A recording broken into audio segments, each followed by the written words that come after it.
Welcome to the Cultivation Cast by Black Dog LED with Kevin and Noah. In this podcast series, we will cover all things related to indoor cannabis cultivation. Hello, everyone, and welcome to the Cultivation Cast by Black Dog LED with Kevin and Noah. In this podcast series, we cover all things related to indoor cannabis cultivation. We continue to receive feedback from our listeners and comments as well as suggestions for future topics. So thanks for those. Keep them coming. If you have your own suggestions, please send them to podcast@blackdogled. That's podcast singular at blackdogled.com. Now, let's get started. Today, we were going to cover one of our new product launches. We just launched a new grow kit. Years ago, for those of you that aren't familiar with our grow kits, we would talk to customers and they would buy one of our lights, and then their next question would be, okay, what else do I need to grow? And we'd say, get a pen and pencil, because we've got a long conversation ahead of us. There's a lot to do and a lot of equipment you need to really properly grow and be a consistent indoor gardener. And so we realized what we needed to help our customers by doing was create a kit that is a good beginner kit, and that if you have no gear and you're just trying to get in, you don't want to go find out all the equipment and then go pick each piece, just a one-stop shop, buy this, and it has pretty much everything you need to grow. And years ago, that's what we set out to do. And we had our version 2.0 until recently. We just kind of released the version 3.0. And what that is, it has some changes. And we thought today would be a good day to cover the kits and also what we changed and why. So, of course, we got Kevin here. And Kevin, the two major things, we'll dive into the kits a little bit later and all the great parts in there that are in there. The two main things we changed, we went from plastic saucers for holding and containing water that's coming out of your pots as you're watering, and we changed those into flood trays. And then we also changed to new tents. I want to speak a little bit about why we changed tents, and that's a big cornerstone of the kits. Why did we change tents? You know, we had before a standard silver line tent, and now we found a great brand new tent on the market that we're very happy with out of the UK called Bud Box. What are your thoughts on that tent? Why did we move to that? Yeah, so there's several reasons why we switched tents. One is that the old tents we were using got discontinued. They weren't being manufactured anymore, so that forced our hand. But we were actually looking, and have been looking for years now, to find a tent that had a white interior as opposed to a silver interior. And they make tents with silver interiors because people think that silver is reflective. And I've seen plenty of people that have been lining their growing area with aluminum foil, for example, because they think it's reflective and it's getting light back to their plants. Mylar has been sold in hydroponic stores for decades. Even when I was getting started, I would try and line my growing areas with Mylar until I did a little bit more research and found out that the reason why things that look like mirrors to us is because they throw away photons that are not angled properly to form an image on our retinas again. So they only bounce back the photons of light that are coming at exactly the right direction to make a 90-degree bounce off of the surface, basically. That means they're throwing away a lot of photons and not actually as reflective as people might think. So a lot of people might be shocked to learn that Mylar is only about 70% reflective. Good, really high-quality Mylar might be 80% reflective. Most of the tent interiors that we've tested over the years are actually somewhere between 60 and 70% reflective. The new Bud Box tents we're using have a white interior, and it's not a glossy interior. It's actually a flat white interior, and they are upwards of 90% reflective. So you're getting 20% more light being reflected back onto your plants by just switching to a white interior. And that's critical, right? Because you could translate that 20% increase in light. You know, you purchase this light, they're not cheap, they're a good quality light, but then you want to get the most out of it. So just by changing the tent, would this impact our yields with the exact same light? Yes, I mean, it will definitely increase yields, especially, it depends on exactly how you're growing, how tall your plants are, where your light is in the tent, a whole bunch of factors. But ultimately, any stray light that is hitting the outside of the tents now has 20% more of it being bounced back onto your plants, which is definitely going to increase yields. Now, just to be clear, you know, we try to be honest about everything we report here and we talk about. And with regards to this, just in case our listeners are wondering, this is not specific to our lights. This would apply to all LED lights, all HPS, correct? Or is it specific to any specific light or spectrum? No, it can be somewhat spectrum specific depending on I mean, unfortunately for us, human eyes perceive any combination of all the colors of light that we can see as white. So it's very difficult for our eyes to actually determine exactly how reflective a white surface is without getting out a $5,000 spectroradiometer and seeing what's actually being reflected. However, a good flat white paint is generally going to be a nice high quality flat white paint is generally going to be 92% reflective, whereas a standard mirror that you could get at Home Depot is only going to be about 70% reflective. Glossy white paint is somewhere usually around 85% reflective. And the reason it's less reflective, the reason it looks glossy is because it's got that mirror-like surface on it that's throwing away photons that aren't aimed back in the right direction to make that nice glossy, glinty look to it when you're looking at it. So flat white is ideal for bouncing the light back, but it's also kind of hard to do in a material that is easy to clean. And we've seen a few tents before on the market that had white interiors, but other than one line that was lined with Orca film, I think they stopped making that tent. And unfortunately, it wasn't available in very many sizes, which is why we never carried it. But most of the tents we've seen on the market have been low quality that have white interiors. But these new Bud Box tents are sufficiently sturdy. We always test them by hanging ourselves off of them, and I'm not a lightweight. And it's when the tent is nice and sturdy when you're hanging from it, it's a good quality tent. The poles are also well designed. Everything about it is a very good high quality tent, and it has the white interior. It really is, I think, the best tent on the market right now in terms of actually maximizing your yield from that space. Yeah, and the quality, they have some unique features that we have yet to see in any other tent, which is kind of that, and the white interiors what caught our eye when we first saw them about a year ago. And as Kevin said, the construction is amazing. The quality of the poles is some of the best I've ever seen in any tent ever, ones we've carried or not. And they have some unique features, such as, in the larger tents, they have a hydro pass-through, and that if you have pipes or plumbing you need to get in and out of your tent, if you happen to be running hydro, they have a vent pass-through that goes under the bars. So if you're using gravity feed, you can actually run water directly in or out without having to get over a hump, which can be a real problem if you're trying to move water around with gravity. So they've got that unique feature. One other interesting feature they had that played out very strangely for us is they have a green viewing window. Other tents have had viewing windows, but they tend to be clear plastic. This one they did is green. Their theory was if I came into my garden, or I wanted to view my garden through the window at night, which I think is the only time you'd use the window if you don't want to open it up, is they were smart enough to say, cool, I could shine a white light through here. The green film on the tent would make it green light, and you could look into your garden at night without waking your plants. The funny thing is, with our lights, if you use a green shaded type of lens, it can reverse our spectrum out and make it white. So when you open the tent with our lights on, or the window of the tent with our lights on, it's funny, it actually looks perfectly white inside the tent, even though our spectrum is a little bit more tailored for plants than the human eye, which would be perfectly white. So there's a couple really neat benefits of this tent, as Kevin was saying, as well as the high quality that it is. So we're very happy to move to this tent, being light geeks and people that care a lot about the light, seeing that increase in efficiency Kevin was talking about was a huge driving factor. We've done a few harvests ourselves to test the tents, so we can say they do perform as well as we'd hope they would, and we're having a lot of fun using those tents. So the other big change I was talking about was, if you're watering, the bane of every gardener's existence is moving water around. I always say I'm not a gardener, I'm a water mover. It's just what I feel like you do all the time, is just move water around as a gardener. And the best thing to do is set up your garden, as Kevin will say, always so that you're not moving water. It should be done for you using gravity and pumps, so you're not schlepping buckets around or whatever.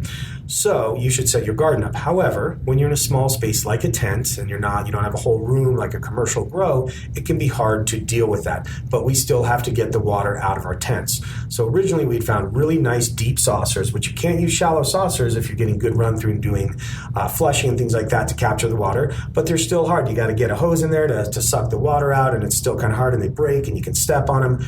So we finally found a way to get all the right size flood trays we wanted, and we went to flood trays. So, Ken, what are the big advantages of, flood trays for your experience gardening indoors for so many years? Do you feel that's a great move to go to flood trays? It adds a little bit of cost, but it really wasn't that much at the end of the day.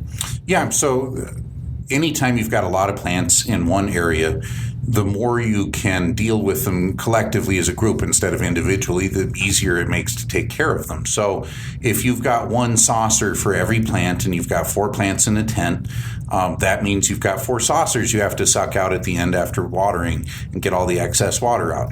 Whereas with a single flood tray, all 4 plants are going to drain into the same flood tray, and you only have one place that you need to get rid of the water from.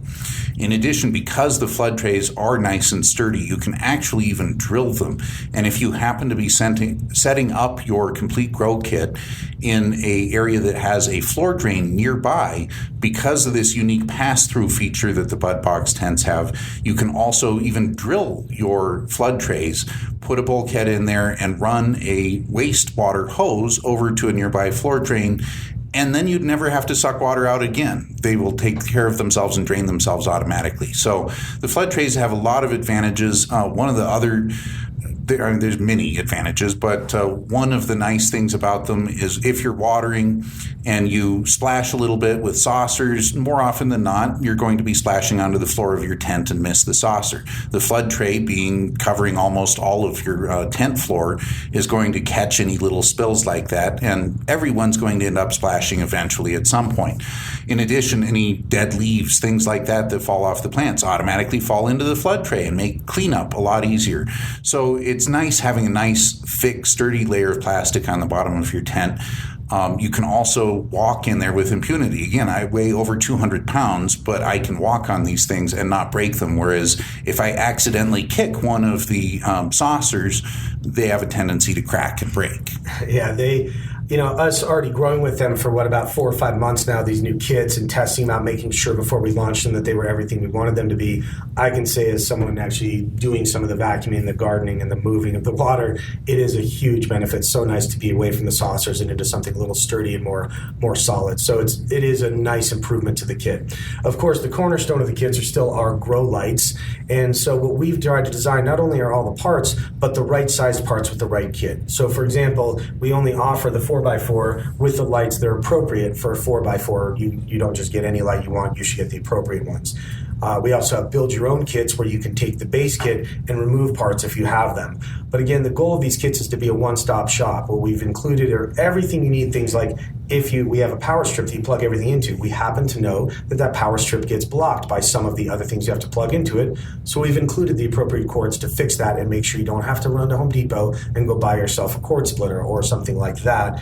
So we try to have everything. Our goal was to have everything except for a nutrient, a plant, or a seed, and or the medium. Now, we do include nutrients in that we have Advanced Nutrients. It's given us sample kits for beginner growers that are included for free with each grow kit for now while supplies last, so we even include the nutrient. So now you're only stuck really needing a grow medium and a plant or a seed. And I'll say one other little thing is we don't include rubber gloves. If you get some real sticky buds, you got to go buy those on your own because there's all the different sizes, so get your own surgical gloves. But everything else is included with the kit. And we've actually put a lot of thought into the exact components. We're not just randomly picking the cheapest things and bundling them together. Because we've been growing for decades, there's little things that you notice over time that make a big difference in terms of the quality, or even silly things like the watering can that we include with the kit. Is a very specific watering can. It's not the easiest one to find. It's not the cheapest. It's not the most expensive. It's not the fanciest. But it happens to fit perfectly in a 5-gallon bucket. So if you're mixing your nutrients up in a 5-gallon bucket, it's very easy to dip the watering can into the 5-gallon bucket to fill it up and pull it back out full of water so that you're ready to go. And that saves a lot of time. Every week, it saves a lot of time not having to pour nutrients into a little watering can, or even worse, mix nutrients 1 gallon at a time for a watering can, or try and water directly out of a 5-gallon bucket, which doesn't work very well, by the way, for those of you who haven't tried it yet. I always try and cheat. I still try and cheat on that, and it never works out well. And that's a great point. So just for watering alone, people don't realize how many things you need. Yes, as Kevin was saying, the 5-gallon buckets, yes, we include those. We even include 2. You get one with the small kits. As you get into bigger kits, you really need 2, so we will up that and give you even more buckets. And they're not just plain old 5-gallon buckets either. They're graduated. They're actually marked on the sides with measurements for gallons and liters, so that as you're mixing fertilizer, it makes it incredibly easy to tell exactly what you need to do. And then on top of that, we have all the other parts you need, the pipettes, the syringes, everything you need to measure your nutrients properly, and of course, the pH meter that you need to really get consistent with your feeding regimen. And we don't include some cheap pen that I personally have used in gardens for years, and I find them to be very inaccurate and inconsistent. It's a high-end Blue Lab combo meter, which we think is kind of the standard in the industry. Is it a beginner piece of gear? Probably not, but we don't want to sell a pH meter that we know in 6 months is going to be wrong, and you're going to just have to go out and buy a new one. We want to buy the piece of equipment that is going to last and serve us for this hobby for a long time. And we always try and pick out only the appropriate quality equipment. We're not cheaping out on the fans. In fact, one of the comments we frequently get from people that view videos of assembling our kits on YouTube is they make fun of us for including 2 exhaust fans in our kit and hooking one up purely to exhaust and then hooking one up purely to the carbon filter to mitigate odor.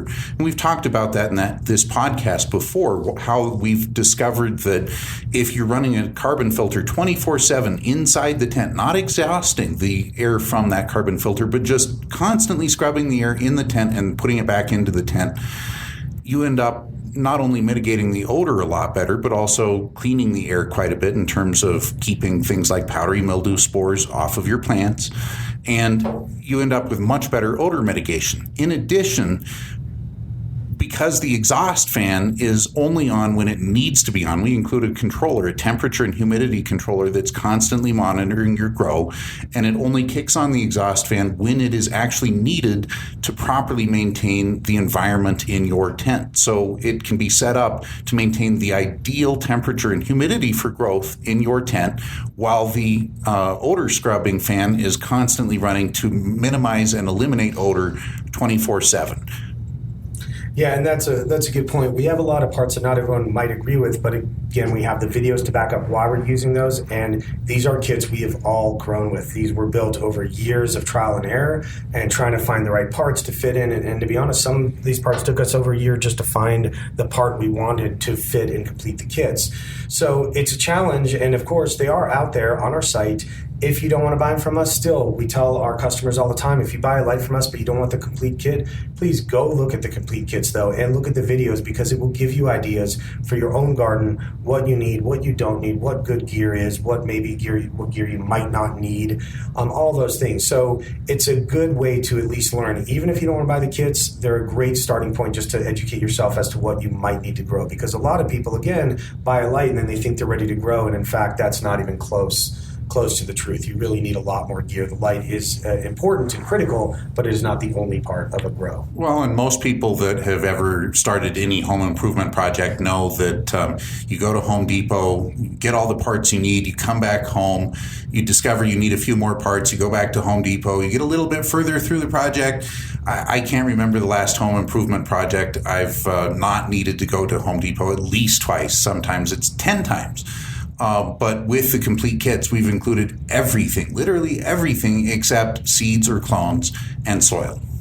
Yeah, and someday we hope when the federal laws change, we can include seeds. But for now, that's a bit of a challenge, the way that the structure of our government is working with cannabis. So in terms of the kits, we definitely encourage you to take a look at them again, even if you don't want to buy them, and even if you're an experienced grower that you might get some good ideas out of there. They're really there to help. We are a lighting company, but our goal is to help educate growers and help teach them to become even better growers. And so part of that is offering things like the right gear, what we believe to be the right gear, as well as the support, the videos, and the information to go along with that, so they can be properly used and everyone can enjoy this hobby and get their own grow at home going. So if you want to take a look at the kits, if you go to our site and you go under the products tab on our webpage, you will see 2 different options that deal with the kits. And the first one is going to be the complete LED grow kits. That is the complete one where you actually really can't change much in it. It has a discount associated with it because you're buying the whole package. The only thing you can change is you can adapt a little bit how much storage you have for cannabis, because we even include things like scissors for harvesting, containers for storing your dried cannabis, and racks for drying your cannabis inside of your grow tent. So we have all the stuff for even harvesting, because we want to take you all the way from seed to smoke, all the way to the end, not just the grow part, but the final part getting ready. So the complete grow kits include all of that, and you can adjust a few things if you think your yields are going to be higher, but generally it's the complete kit. If you're an experienced grower or you have some gear, we offer the complete grow kits with the ability to remove parts from them. You don't get the bulk discount, but you still get the foundational kit, and you can kind of change it to be whatever you need based on the equipment that you have at this time. So again, if you go to our site, under products, you find complete LED grow kits or build your own grow kits. Please enjoy those. And again, on those pages, you can also find our video players where you can go through our index and find all the topics you want, whether it's how to build your grow kit or how to grow with your grow kit. That's all there on our site. So thanks again for joining us, and hope to see you soon. And if you have any questions about these grow kits or our lights, don't hesitate to reach out to us at Black Dog LED. Everyone have a great day and happy gardening.